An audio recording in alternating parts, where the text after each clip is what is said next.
Olá, pessoal, tudo bem? Mônica Cerqueira aqui.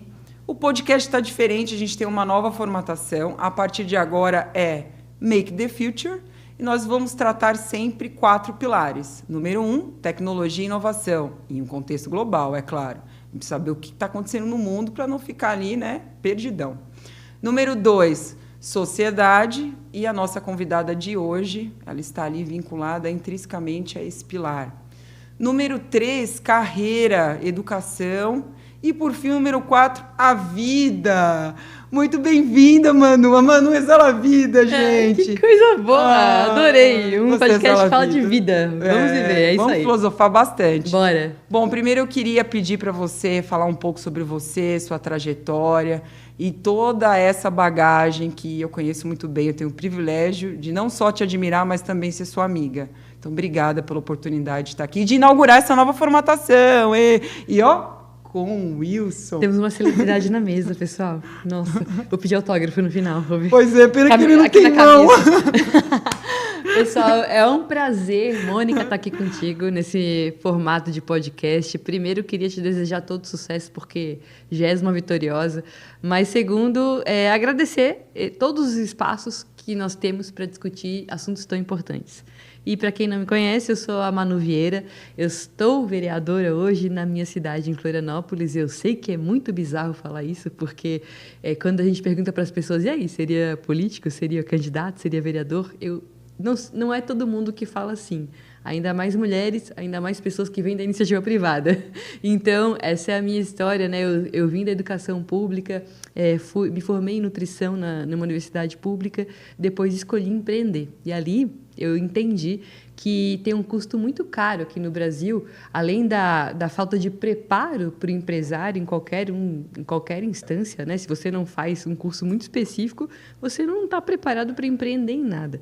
Eu vim dessa realidade acadêmica direto para dirigir um restaurante com a minha mãe, e ali dirigindo um restaurante de temporada, aquela coisa, eu fui basicamente atropelada pelo negócio, como muitos pequenos empresários são. E ali eu entendi, cara, preciso me preparar. Como toda boa mulher perfeccionista, quis fazer 1000 cursos. E aí entendi que vinha uma conta, que essa conta eu nunca estava preparada. É a conta das decisões que a política toma por você. E essa conta ela é cara. Ela é mais cara ainda quando você não sabe com quem reclamar. E eu me deparei nessa situação. Eu não sei com quem reclamar, eu não conheço o nome de um deputado, de um vereador. Não sei. E então eu entendi, cara, eu preciso saber sobre política, onde que aprende. Então, eu fui para os livros, autodidata e nerd que sou, e ali encontrei grupos de pessoas que falavam essa língua que eu queria falar. Eu, cara, quero me aprofundar, comecei virando voluntária de campanha política, comecei a pedir voto, algo que eu nunca tinha feito na minha vida, né? Eu era aquela pessoa que perguntava em quem votar e, de repente, eu estava dizendo, vota aqui porque isso aqui vai fazer diferente. E quando eu ajudei a eleger alguém, me filiei a um partido político, na época o Partido Novo, eu pensei, caramba, dá para fazer diferente, dá para apostar em alguém, né? Porque é bem fácil não participar do processo, mas eu queria participar e aí, depois de ajudar nesse processo, eu também virei coordenadora de hospital, fiz MBA, fiz mestrado, dei aula na universidade, então nunca esperei minha vida mudar para então tomar uma decisão, mas de repente me perguntaram, você pode ser a nossa próxima candidata? Vai ser candidata? Eu falei, claro que não. Queria sair correndo para o outro lado. Imagina, nunca quis sentar nessa cadeira, não tinha essa ambição nem esse sonho.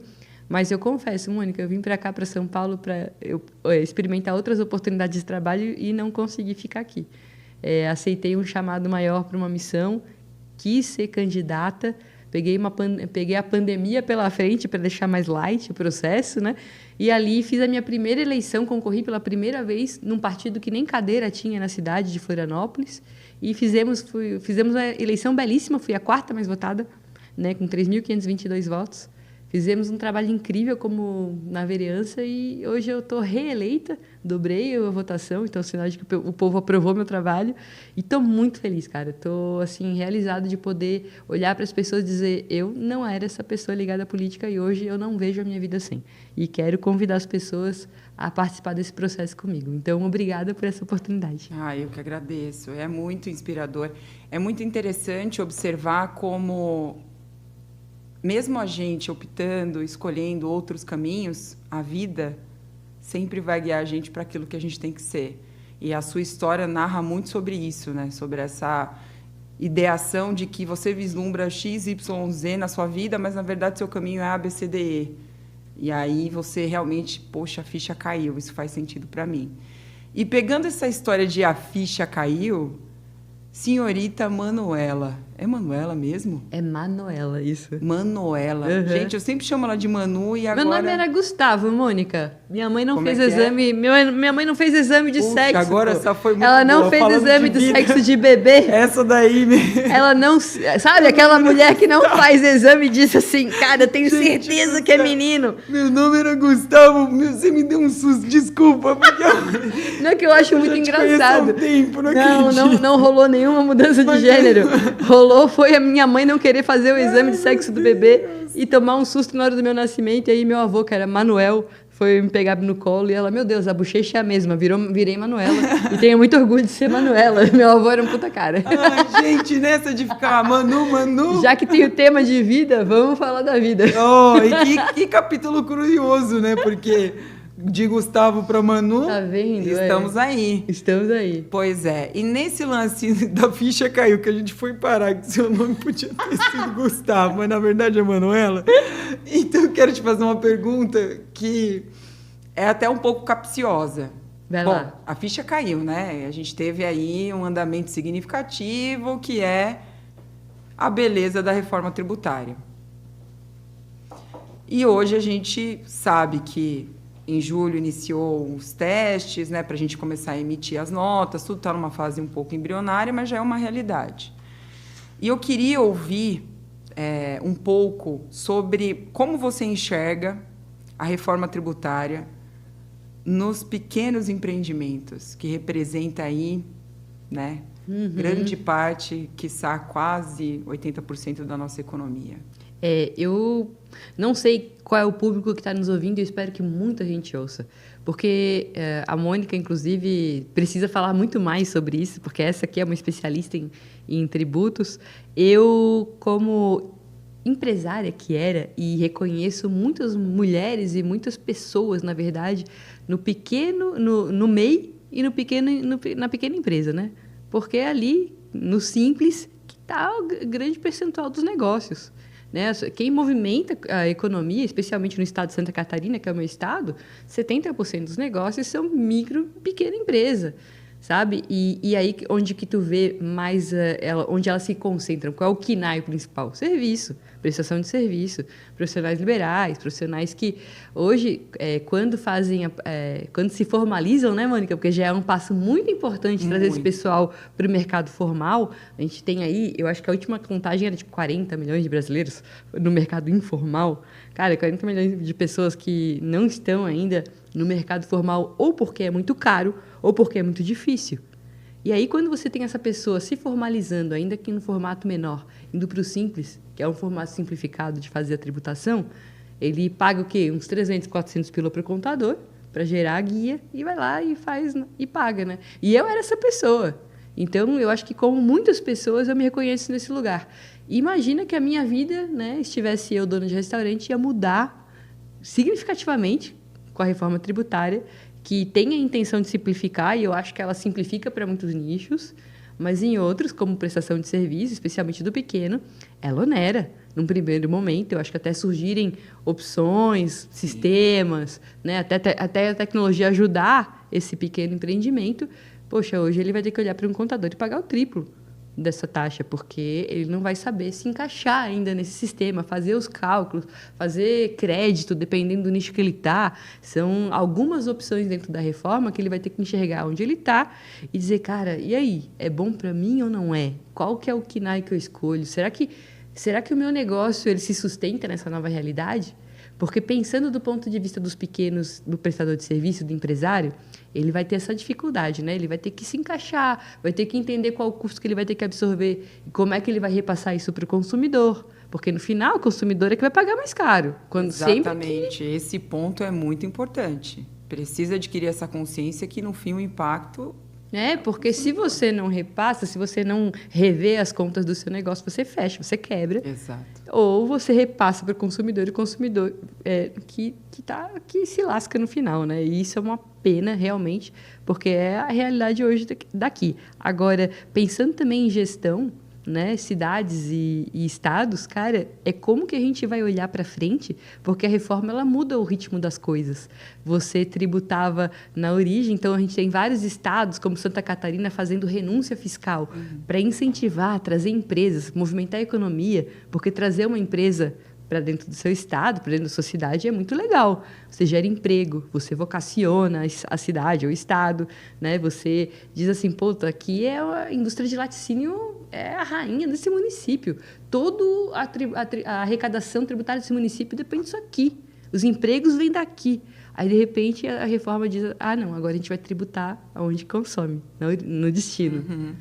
Tem uma lógica interessante. Tem a lógica de que, às vezes, se você chama uma empresa, concede benefício, você pode mudar toda a história de uma cidade, mas não necessariamente você aumentou a renda ali do cidadão, né? E agora, quando você tributa lá no final, né, onde a pessoa consome, queira ou não, tu tem que ficar competitivo para atrair o cara que tem uma renda qualificada, sabe? E o próprio mercado tem que se ajustar. Puta, preciso me qualificar mais porque o ritmo de vida aqui mudou, né? E tem um sentido, mas que vai demorar para as melancias se ajeitarem no caminhão, né?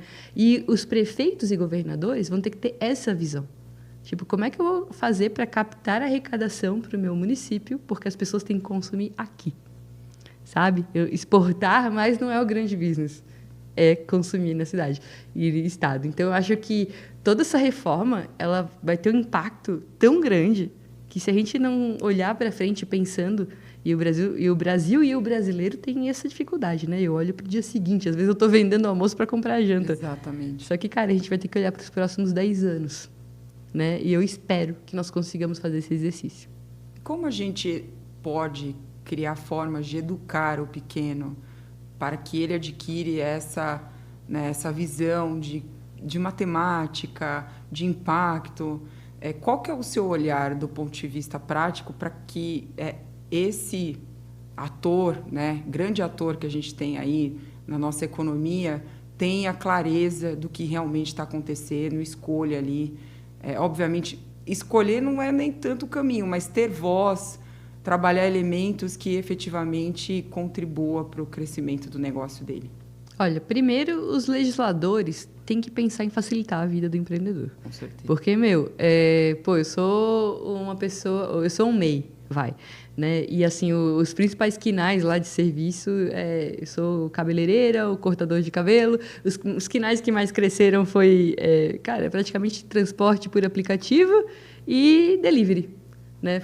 Se a gente vai falar de empreendedorismo no Brasil, esses foram 2 quinais que mais cresceram. Então, a gente tem que até se questionar se isso é empreendedorismo mesmo ou se é pejotização dura e simples e a pessoa não está evoluindo para se qualificar mais naquilo, porque não tem um ponto de chegada maior do que aquele, entende? E a gente... É um trabalho um pouco predatório, mas também que se essa pessoa não tiver a consciência de que ela tem que se mover de status social, se qualificar para outra coisa enquanto ela ganha dinheiro com isso, é um chamado de sociedade aí, né? A gente também tem que criar essa condição para essa pessoa qualificar mais, porque a gente tem evoluído tanto em coisas que podem facilmente ser mecanizadas, não é legal para pensar a condição de ser humano. Mas aí, quando a gente vai olhar para os outros quinais e para as empresas, como é que eu facilito para esse cara crescer? A empresa, sair da pequena e média empresa para a grande empresa é surreal de difícil e caríssimo. Então, primeiro, meu estímulo é negativo. Você tem um teto de crescimento aqui. Se você começar a ganhar mais do que isso, você divide o teu CNPJ, cria outro CNPJ com o teu irmão, com o teu sócio, com o teu amigo. Vira uma infinidade, uma família não pagar, de CNPJ. Só para não aumentar a complexidade, o que eu acho ridículo. A gente precisa facilitar o processo, né? Uma coisa que ajudou muito, Lei da Liberdade Econômica. Tu coloca vários quinais ali que ficou fácil abrir uma empresa. Hoje, tu realmente abre uma empresa de forma muito mais ágil. Uhum. Mas entender a legislação que aquela empresa compreende no Brasil é muito complicado. Eu fui descobrir outro dia que um estacionamento é atividade de alto risco no meu município. E por isso pode sofrer fiscalizações muito mais duras e ganhar multas muito mais difíceis. Eu fiquei pensando, alto risco? Por que o fiscal precisa tantas vezes num estacionamento? O que tem de alto risco? Ah, pois é, não sei, mas tem coisas de baixo risco, como, por exemplo, uma boate, né? Que daí... Gente... Então, ainda tem que olhar para a lei e conversar com o fiscal e conversar com os empresários, entender, faz sentido? Porque tem muita coisa que não faz. E fazer revisão legislativa, olhar para as leis e dizer, faz sentido, é muito importante, só que, novamente, não dá capital político. Né? Que político que fica famoso por refazer um projeto velho? Só que assim, a gente tem que saber que facilitar a vida do cidadão é urgente e necessário, especialmente num ambiente tão difícil e de tanta insegurança jurídica quanto no Brasil. Então, eu vejo que uma das poucas coisas assim que a gente pode fazer já é revisar algumas leis que estão engessando muito o processo para o brasileiro poder ter uma maior facilidade na hora de empreender. Manu, e fala um pouquinho para a gente até conversou um pouco nos bastidores sobre a importância da escolha. Né? A gente escolhe quem irá nos representar. Uhum. Então, a gente escolhe um vereador, escolhe um deputado, né? E a gente, obviamente, paga o preço de acordo com as nossas escolhas. Isso em qualquer área da vida. Mas, especificamente, dentro da esfera política, eu queria que você contribuísse um pouco sobre o poder da escolha, a força da escolha, aonde a escolha nos leva. Que mulher, né, gente? Ai, olha, ó o Burjama aqui, ele apareceu, ó o Burjama. Eu vou começar trazendo outro pilar que você tem aqui nesse programa, que é a vida. Eu acho que começa por tu refletir na tua vida quais são os espaços e construções, para onde que você está indo, de onde que você veio. Cara, a gente está num mundo hoje que tu olha, muita gente está influenciada a olhar para o próprio umbigo, suas próprias conquistas, sua própria jornada, self-made e tal. É linda essa jornada. É muito bom saber que a gente tem essas possibilidades abertas hoje. Mas eu gosto de Thomas Jefferson, não é que fala? Não, Isaac Newton que falou que eu enxerguei mais longe por estar sentado ao ombro de gigantes. E é muito importante a gente reconhecer as construções coletivas que nos trouxeram até aqui. Elas não vieram por causa de um único indivíduo. Elas vieram porque alguém deixou um tijolinho, outra pessoa deixou outro tijolinho, e outra pessoa deixou outro tijolinho. Esse tijolinho que a gente constrói, a gente precisa sair do sofá para fazer, sabe? Ele não acontece ali no teu sofá, no teu celular. Precisa de ação, né? Ele precisa de ação. E eu sinto que temos muitas pessoas numa indignação coletiva, né? Esse espírito do tempo, ele está aí. A gente não está confortável com as coisas. Muita gente está achando ruim o que está acontecendo. E isso está levando para um debate até perigoso, às vezes, onde eu me afasto para não construir com alguém que eu discordo, às vezes, 20%. Sabe? Não, eu prefiro me afastar, porque se você não concorda 100% comigo, você está contra mim. E Ronald Reagan falava, o cara que discorda 20% de mim, ele é 80% meu amigo. Né? Que Pareto lindo, gente. Não é? É lindo esse Pareto. Porque, assim, cara, onde que a gente vai construir no que é relevante para a sociedade? Não é que é relevante para mim, para você. É para a sociedade, para o mundo que a gente está deixando para os nossos filhos. E aí, se você não participa da política, você está deixando de construir o futuro. Você não está construindo porra nenhuma. Desculpa o palavrão. Mas você não está fazendo nada. E, assim, construir política não é necessariamente fazer o que eu fiz. Eu fui um pouquinho ousada. Eu mudei a minha vida para ser candidata, me elegi. E hoje, não que eu tenha jogado minha vida fora, minha construção é muito rica. Eu enxergo muitas coisas por causa de tudo que eu vivi. E eu me sinto pronta para que, se as pessoas não votarem em mim, amanhã eu volte para a minha vida da iniciativa privada, porque eu estou muito feliz lá também. Mas eu percebi que a vida pública ela foi a minha forma de deixar meu tijolinho no mundo, né? O Viktor Frankl, ele fala na busca de sentido. Ele é um cara que viveu campo de concentração. E aí a reflexão é muito importante. Quando tirarem tudo que te faz humano hoje, né? Quando te colocam um pijama listrado, raspam o teu cabelo e tiram tuas coisas. O que é que te faz humano? O que é que te faz seguir em frente? Né? O que é que não te faz desistir? Para algumas pessoas a resposta vai ser meu filho, minha família, Deus, meu trabalho. Mas vai ser alguma coisa além de você. Porque você não morre em você. Você é uma construção do mundo. E a política, ela é isso. Então, se eu não estou ajudando a influenciar o mundo que eu vivo, sabe? O que eu estou fazendo nesse mundo? Se eu sair dele amanhã, o que eu deixei? Qual é o monumento da minha existência, sabe? Então, eu levo isso muito a sério e isso me fez tomar as decisões que eu tomei. Mas, para as pessoas participarem de política, se você se importa com liberdade, com o seu ir e vir, com o que você pode falar, com você se reunir com outras pessoas, isso veio da política, né? Esse é o teu direito natural que tem que ser protegido. O Estado não pode interferir nisso, sabe? E o Estado pode te prover outras coisas, porque ele te arranca o dinheiro. Ele tem que te devolver em serviços. Então, a participação política, ela vem de um voto consciente. Ela vem da multiplicação de uma ideia. Ela vem da participação em algo que te importa. Você não precisa participar de conselho de saneamento, conselho de educação, conselho... né? Eu não tenho nem tempo para isso, estou pagando boletos. Mas você pode escolher participar de algumas iniciativas onde você constrói coletivamente. Eu acho que isso é muito importante. Olhar para o teu entorno, para o teu bairro, para a tua família, para os teus amigos, e dizer como é que eu posso ajudar isso aqui a melhorar. Sabe? Uma ação ajuda. Uma ação. Às vezes a gente acha que tem que ser algo gigantesco, mas, Pois cara, as pessoas não estão fazendo arroz com feijão, às vezes, sabe? Na maioria das vezes, né? A gente falou, a gente estava aqui conversando, abstenção. Não fui votar. 30% na última eleição municipal não foi votar. Mais do que na pandemia, onde você não conseguia sair de casa e tinha que evitar aglomeração. Então, isso significa dizer que 1/3 das pessoas disseram: eu não me importo com o que acontecer. Eu não me importo quem vai estar lá para decidir a minha vida. Já pensou? Isso é muito louco. Cara, eu me importo bastante. Mas é necessário se importar. Uhum. Nossa, e eu fiquei aqui... Eu parei por um momento e rolou um suspiro interno quando você disse: qual é o monumento da minha vida, da minha existência?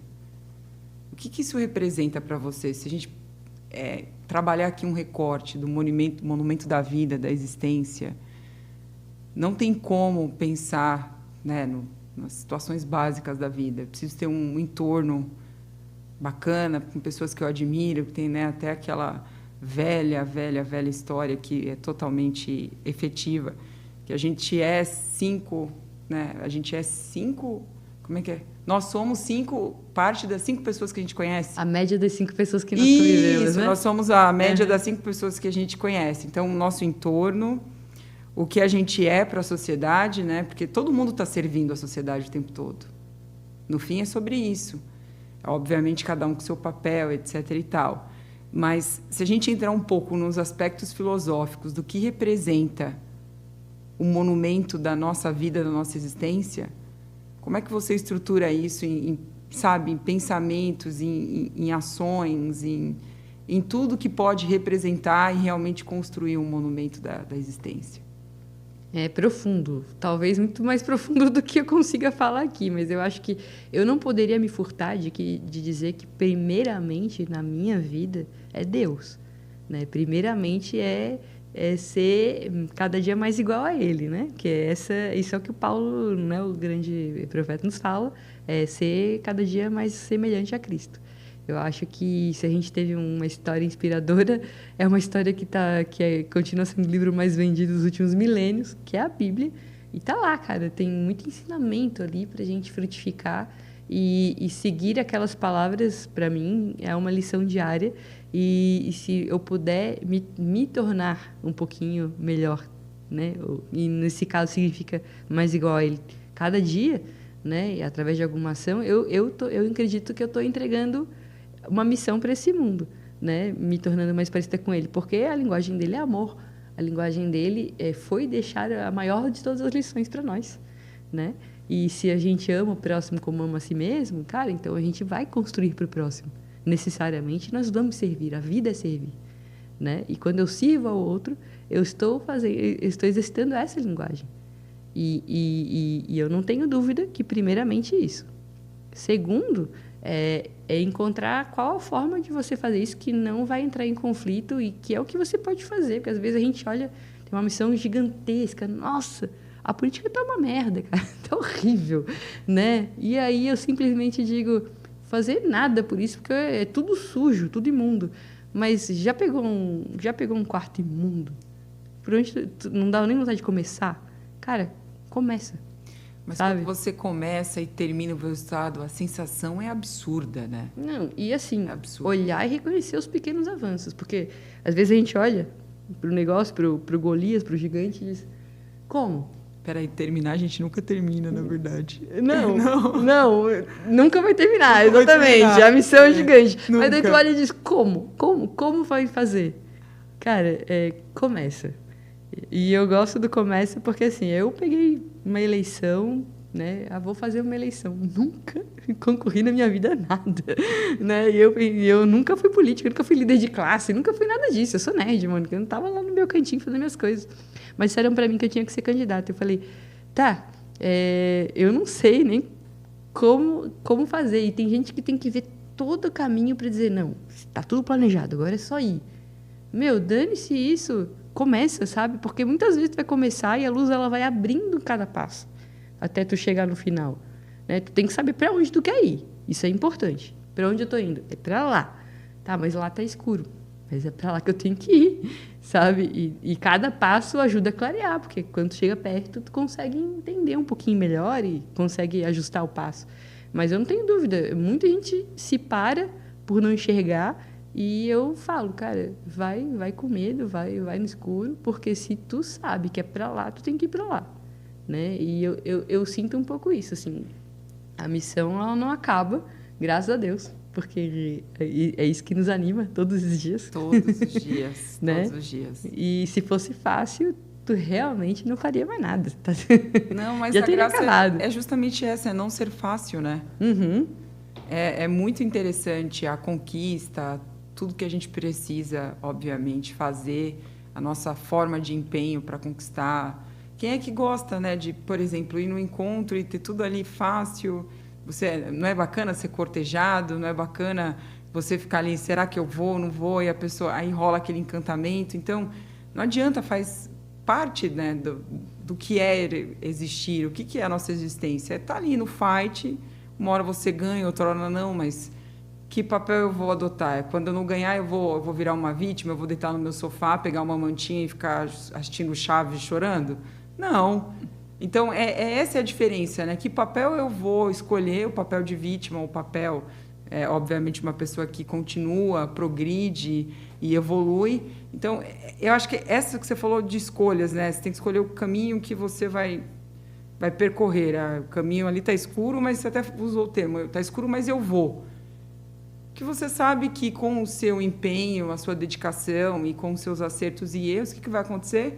A luz vai acender de qualquer jeito. E não só isso.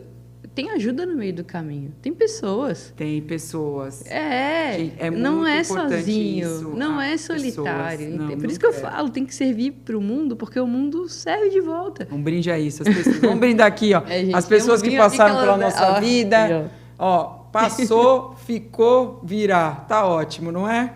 Tudo tem lição. Tudo. Primeira vez que a gente faz um podcast com vinho. Tá ótimo. Pois é, que chiquíssimo. Que chiquíssimo. Manu, agora eu vou te fazer uma pergunta um pouco mais técnica, mas eu até fiz aqui uns bullet points. Mas quais são as iniciativas que a Câmara pode apoiar para incentivar a digitalização dos negócios locais? Nossa, incrível, incrível. Porque isso está na minha pauta, porque isso é muito importante. Olha. Muito bacana, de verdade. E primeiro, o serviço público, ele enfrenta alguns gargalos, né, Mônica? Eu acho que quando a gente olha para o serviço público, e a gente percebe que muitas vezes ele não acompanha o ritmo da iniciativa privada. Principalmente no serviço, no inventar soluções novas, né? A inovação dentro do serviço público, ela é difícil porque muitas vezes a estabilidade garante um incentivo para o servidor de que ele não precisa do conflito. Porque ele não precisa comprar essa briga, porque ele vai estar no emprego amanhã, né? Ele vai estar ganhando o mesmo salário, até mais, com progressão de carreira e tal. E se ele fizer greve, talvez ele não vai ser demitido. Então, eu não estou falando que o servidor público é um mau funcionário. Não estou, em absoluto, tem muita gente boa. Mas eu estou falando que o incentivo para ele ser melhor é menor do que a iniciativa privada. Porque não tem o estímulo da competição, o risco, né? O conflito. Ele vai ter um conflito, às vezes, político, talvez. Né? Chegou um cara indicado aqui por um político que está ganhando a mesma coisa que eu. Indignante. realmente indignante, mas é do seu nicho. Né? Você pode escolher sair de lá e ir para outro nicho, entregar seus talentos e disputar com o mercado. E às vezes o mercado vai te recompensar né, fenomenalmente, ou às vezes ele vai te derrubar. E você vai ficar pagando aquele risco ali. Né? Porque iniciativa privada é isso. Mas ele não gosta dessa situação. Então, para ele inovar na solução, é mais demorado. E muitas vezes depende do quê? Depende do gestor, depende do chefe, depende do cara que comprou a agenda. A agenda do político é, muitas vezes, não comprar o conflito com o servidor dele. Uhum. Porque, pô, eu vou sofrer um puta desgaste. E é um público significativo na hora do voto. Né? Então, eu não vou conflitar politicamente. Vou pedir, mas não vou forçar. Né? E aí vem de forma mais demorada e mais arrastada. Vem, muitas vezes, quando a pressão do mercado pede, cara, chega, precisamos disso aqui. Tipo, a lei da liberdade econômica veio disso. Veio de pessoas que estavam na iniciativa privada, veio um governo diferente, que abriu espaço para um projeto econômico nesse sentido, e pau! Sabe? O Pix. O Pix foi uma inovação, puta inovação bancária. Nossa, gigantesca. Uma revolução. Mas o que aconteceu? O Pix estava sendo formulado lá em 2018 pelos técnicos do Banco Central. Os técnicos, os caras que desenvolveram mesmo. Então, tá vendo? O servidor público, ele inova também, mas demora um pouquinho mais. E aí, pô, não tem uma agenda, não tem um líder que comprou a ideia. Não compraram a ideia. Mas aí o que aconteceu? Pandemia. Fila na hora dos caixas para pegar o benefício nos bancos. Você não pode aglomerar, meu querido. O que tu tem que fazer? Puta, tem que facilitar esse processo. A pandemia trouxe essa inovação. Aí o governo Bolsonaro, ali com aquela equipe que estava ligada, estava conectada, tinha um contato com a iniciativa privada, a gente precisa fazer isso aqui. E aí trouxeram a conta poupança digital, que possibilitou a existência do Pix. E o mercado brasileiro, se revolucionou. Tu não pensa em transação monetária gratuita, instantânea e digital sem pensar em Pix. Não. Então, cara, a inovação ela vem de momento, de contexto, de espírito de tempo, né? Puta, a pressão tá tão grande no mundo que eu preciso revolucionar, né? Não tenho dúvida que a gente está vivendo um momento muito propício para isso, porque a pressão tá gigantesca. Gigantesca. Exatamente, tá gigantesca. A gente tá vendo, tipo... de todos os lados. Vamos ter que mudar alguma coisa aqui.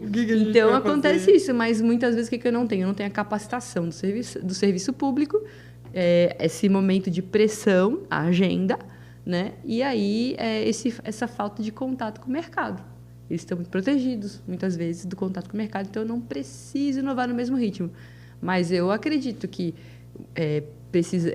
colocando uma agenda, impondo capacitação e trazendo para cá que a gente precisa ir, né? Ponto a ponto, a gente consegue inovar e trazer mais digitalização, sim.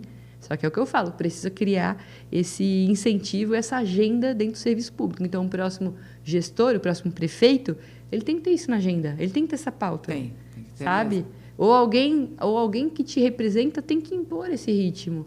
Nós trouxemos algumas coisas lá na Câmara, né? Algumas facilidades e, cara, é muito legal. Mas inovar dentro do serviço público depende muito do executivo e aí a gente tem que escolher gestores que tenham essa agenda.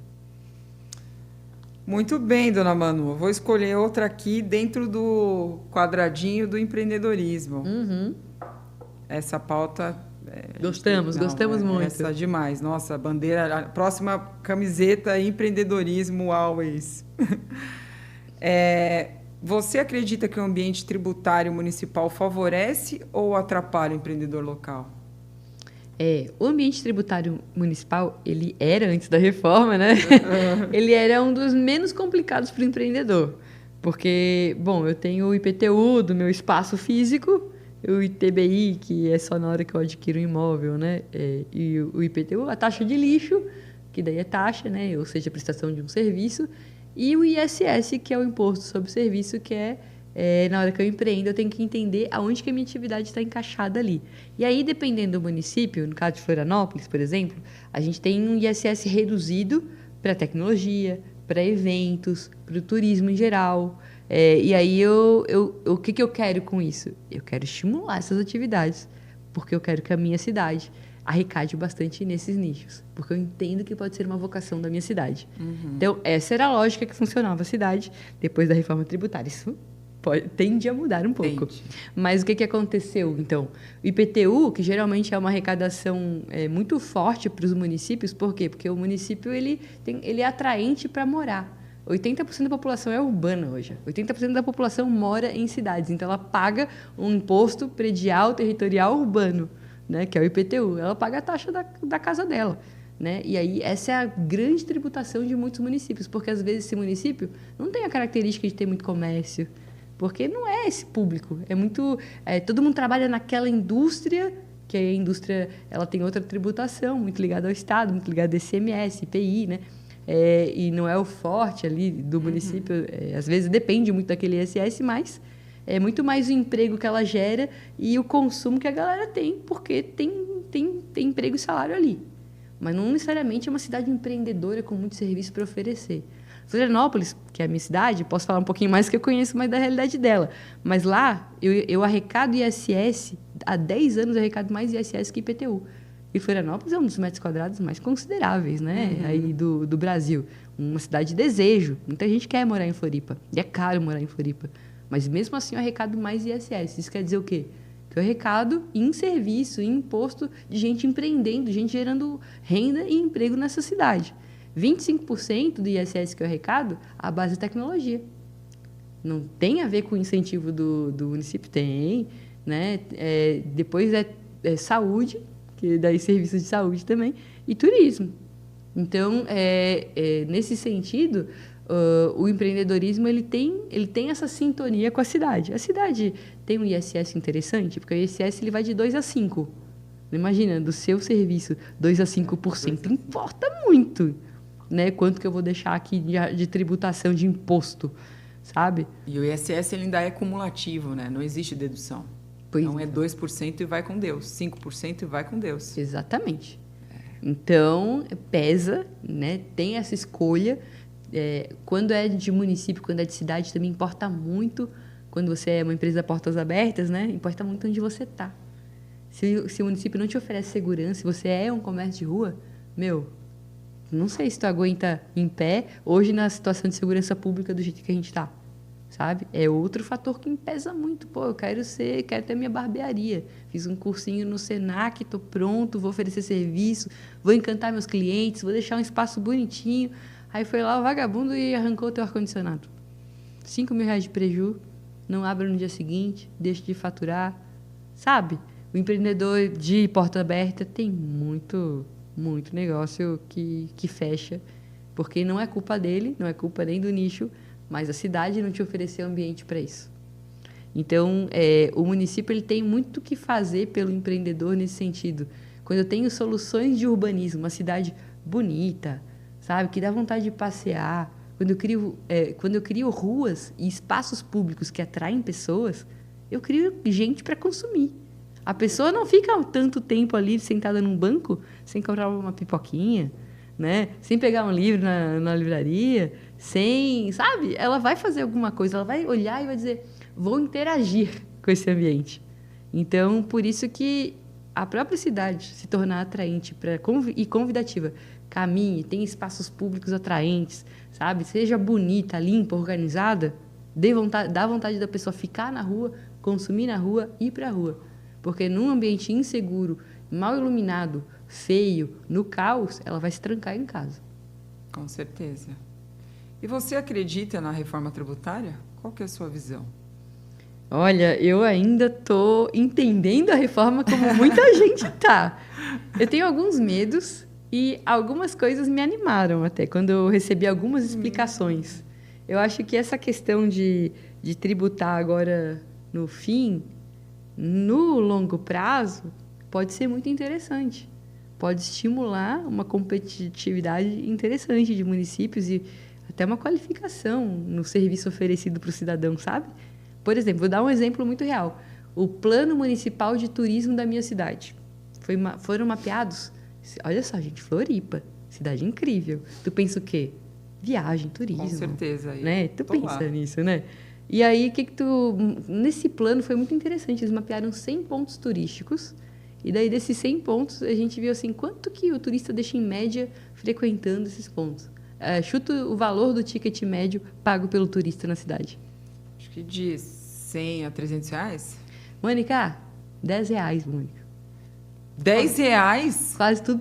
Quase tudo gratuito.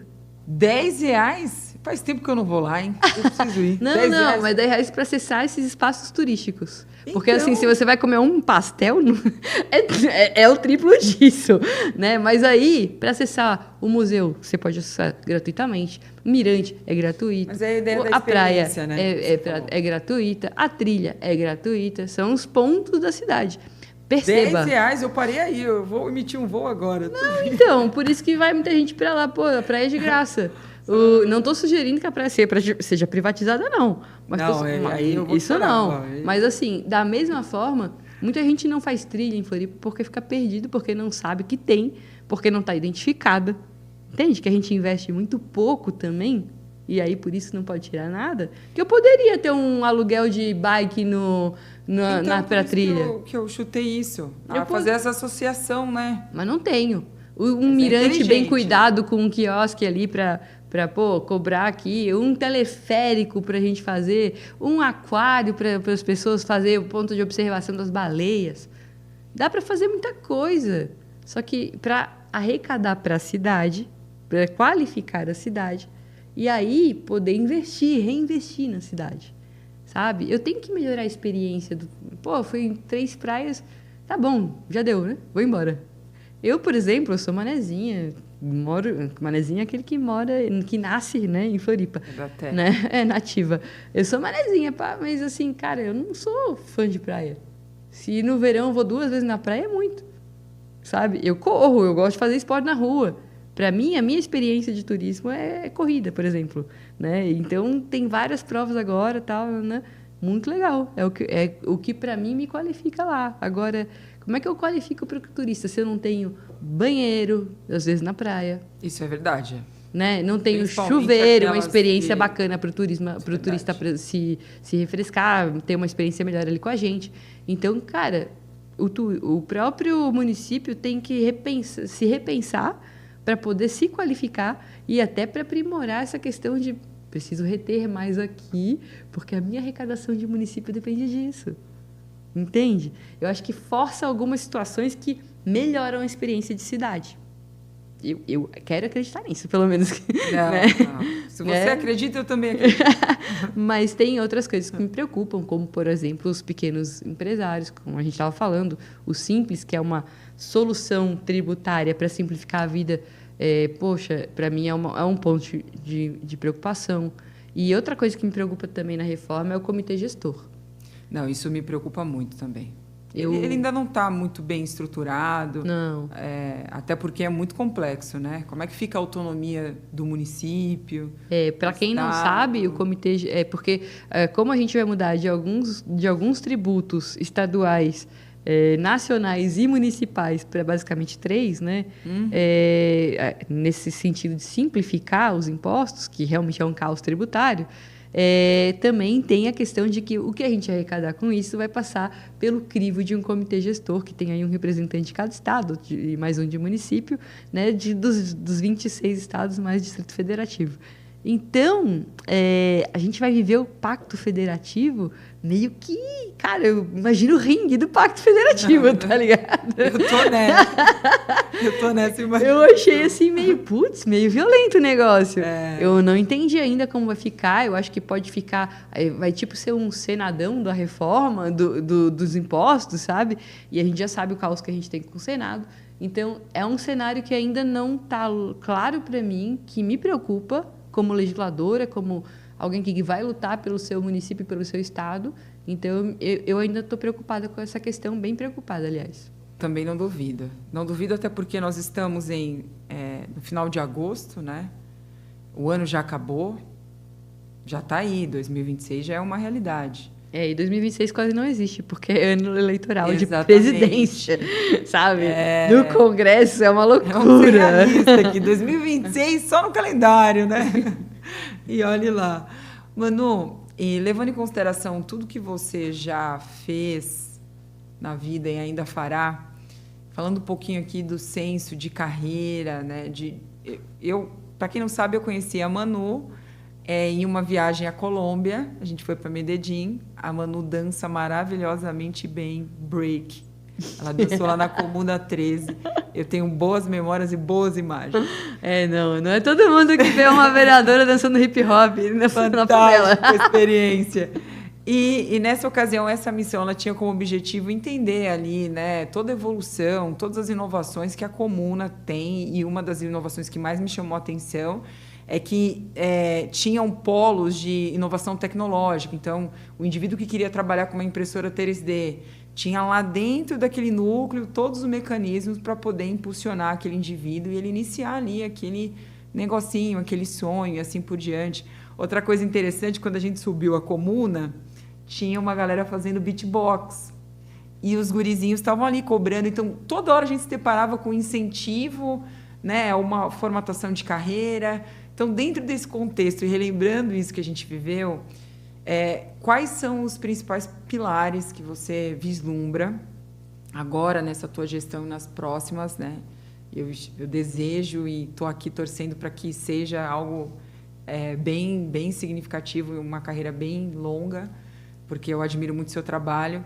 E dentro dessa caixinha da educação, de como a gente pode impulsionar, pensando no guri que está saindo da escola, etc., quais são os principais aspectos? Como você vê, né, esse papel, né, no ato de servir, guiar, impulsionar a sociedade? O que você pode trazer para a gente dentro dessa caixinha? Bom, Mônica, eu acho que a educação no Brasil, nós somos um país que mais investimos acima da média da OCDE, um dos países que mais investe percentual de PIB em educação, mas investe muito errado. Né? Ai, meu Deus. Muito errado. A Manu é fantástica, ela começa assim e de repente ela... Pai! É que o dado não mente. E aí, depende! Tá bom, a gente pode... O mentiroso mente com dados. Pode depende, ser? Isso! Mas quando a gente tem um número, claro, o número ele pode ser subvertido, né? Sempre. Mas é interessante ver que quando o pessoal reclama do investimento em educação e olhar para o número, não é pequeno. Não é pequeno e, aliás, está acima da média de países da OCDE. Então, onde está o problema, né? Primeiro que se a gente olhar para o investimento federal, ele é maior no ensino superior do que na base, e aí alguma coisa de errada não está certa, né? Porque, poxa vida, qual é o sentido de eu investir na ponta? Tem uma lógica perversa, obviamente, eu quero alimentar a minha base eleitoreira e eu vou falar disso com quem vota, né? e não tem muito segredo aí. Essa é uma característica do governo federal, mas olhando para o município, a responsabilidade do município é a criança, né? É o ensino educação infantil, que daí é pegar a criança na creche.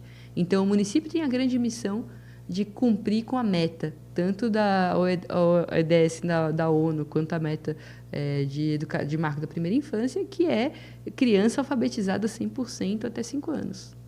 Né? Então, os municípios têm essa grande responsabilidade, porque isso é responsabilidade do município. Eu tenho que ter creche para pegar essa criança e trazer a possibilidade dela estar educada, e eu tenho que ter o ensino fundamental até 5ª série. Isso é responsabilidade do município, nós temos que cumprir. Eu posso falar pela realidade de Florianópolis, mas hoje o Brasil está muito bem na meta. Se eu não me engano, a gente já está com 95% das crianças alfabetizadas, né? Aí dentro dessa meta de até 5, 6 anos. E aí eu tenho, só que aí eu vou para a qualidade do ensino. Aí eu tenho que pegar os indicadores de qualidade. A gente é muito ruim de indicador, né, Mônica? Nós somos muito ruins de avaliar. Que eu ia te fazer. A origem dos dados, ela não é nobre, né?